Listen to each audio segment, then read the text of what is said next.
Welcome back to week 3. So week 3 videos are all about lighting.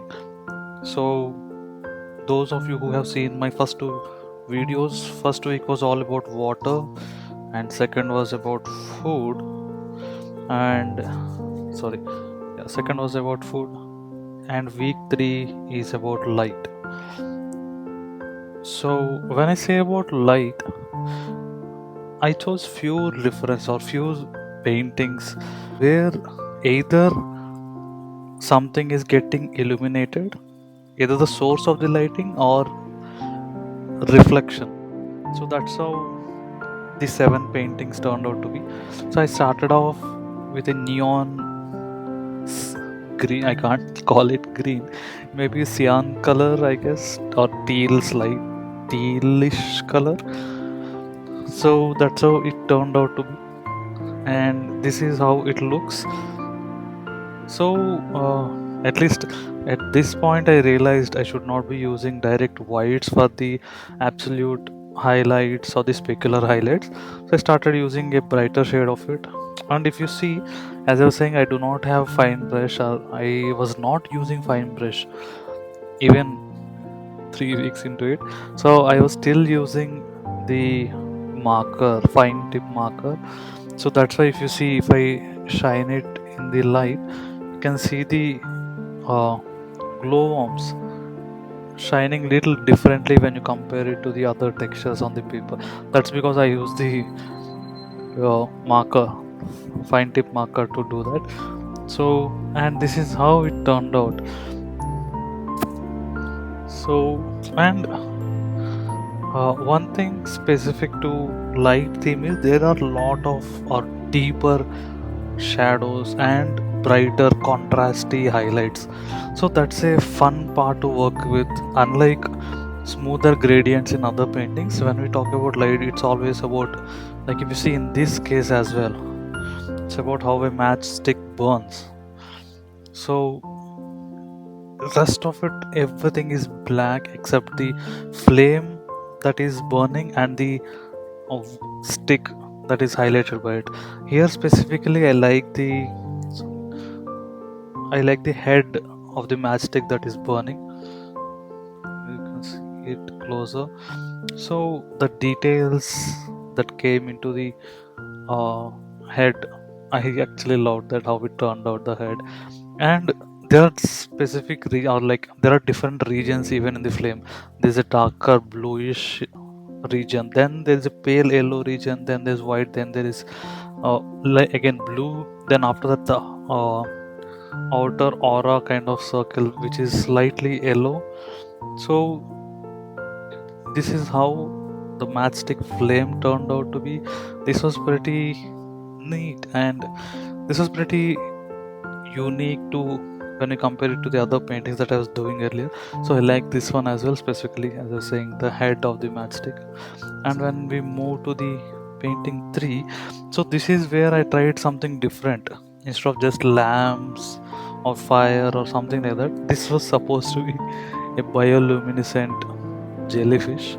So one hurdle I was facing while doing light theme specifically was we need to have this haze or the blur or bokeh effect for the light to show up, but that was really tough. I can't even say I am able to do it even now.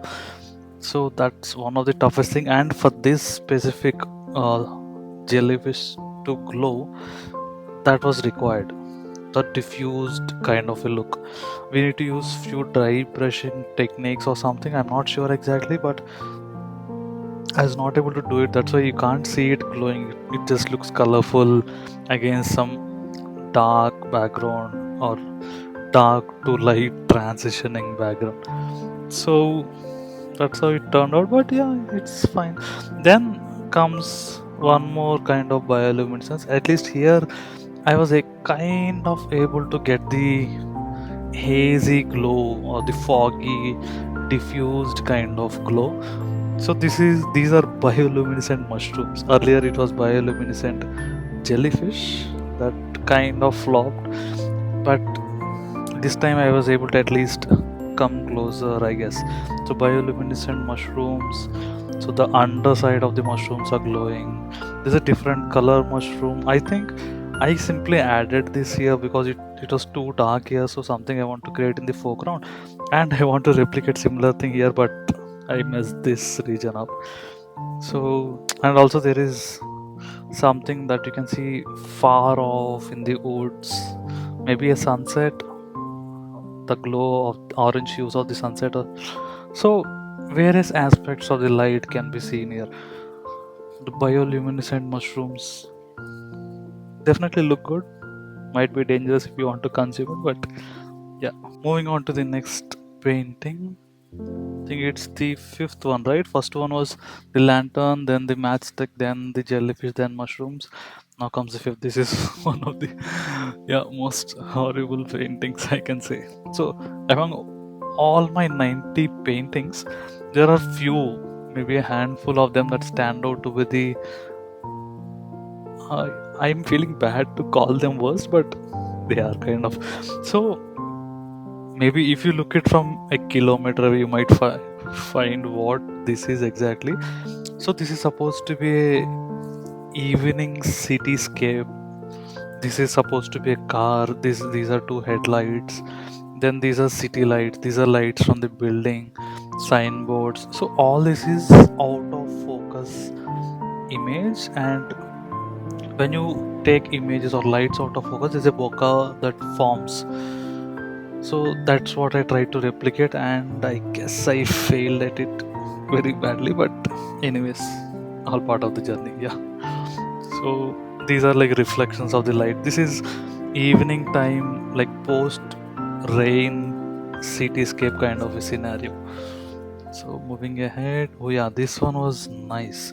So I'll tell you one thing I actually learned about acrylic in this specific painting. So even though in when we talk about watercolors versus acrylics, in watercolors you can't put a lighter shade, like a lighter color like green, blue, pink kind of colors on a darker shade like browns, blacks, or deep navy blues.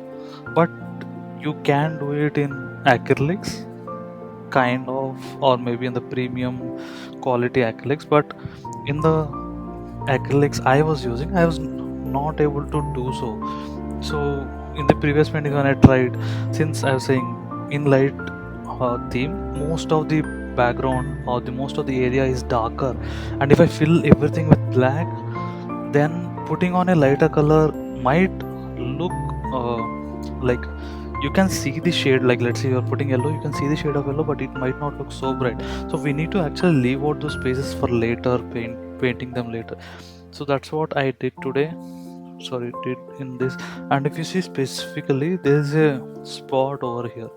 So so this was a mistake. So what happens is, since I was using watercolors earlier, so out of habit I started using more and more water just to keep the acrylics moist and prevent them from drying up. So when you start using water, what happens is the paint doesn't actually stick to the page. So let's say you coated this already with acrylic, so that's basically plastic on the paper. So and if you're using more and more water to paint a second coat, like these shades if you're painting later on, but there is more water, what happens is it slips off. You can't literally paint over the plastic, it slips off from the layer that is beneath it. So that's what kept happening. I literally put 20 to 30 layers, but every time uh, try to make a brush stroke, that comes off. That's why you can see the darker shade peeking from below. So somehow I managed to kind of make it look okay, but that is one learning I can take from this, that don't use too much water. Maybe you can use maybe a little, but too much water is never good with acrylics. You can use them as it is out of the tubes or bottles. So yeah, these are sky lanterns. They are beautiful in paintings, outside in the world. They're just beautiful creations. So this was nice. This was amazing. Then this is one more.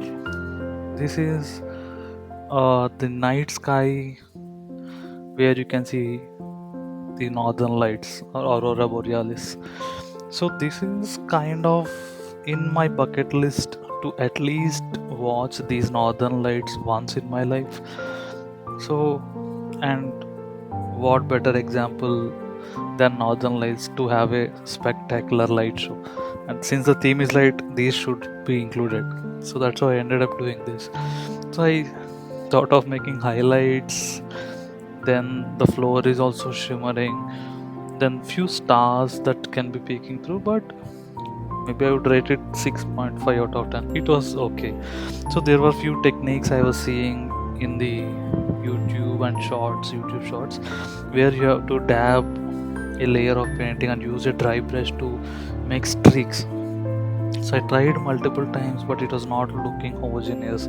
I tried with multiple shades. If you can see the lavender shade, the teal green, all these shades I was trying, but it was not looking so homogeneous like in the demo videos I was seeing. So I started doing it manually, and at the end I was able to get what you're looking at. So I think that was it. That was the finale. I wanted this to be the top, but I think the best of this week is definitely the sky lanterns. So let's see. Yeah, yeah. The first one.